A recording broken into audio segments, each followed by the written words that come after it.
மக்களே, மழைக்கு பிறகு பார்த்தீங்களா, எங்கள் தோட்டம் எப்படி பச்சை பசேல்னு இருக்குது.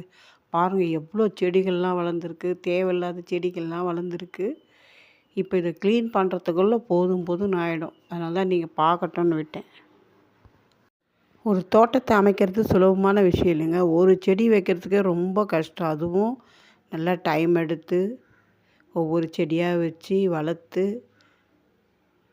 அதை பாதுகாப்பு கொடுத்து அதுக்கு வேண்டிய உரங்கள்லாம் கொடுத்து வளர்க்குறது சிறிய விஷயம் இல்லை. இந்த மழை பெஞ்சது இல்லைங்களா, அதனால் அப்படியே விட்டுட்டோம்.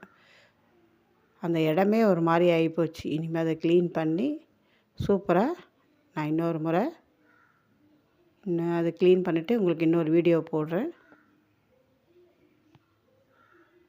உங்களுக்கு பிடிச்சிருந்தால் லைக் பண்ணுங்கள், சப்ஸ்கிரைப் பண்ணுங்கள், கமெண்ட்ஸ் பண்ணுங்கள். தேங்க்ஸ் ஃபார் வாட்சிங்.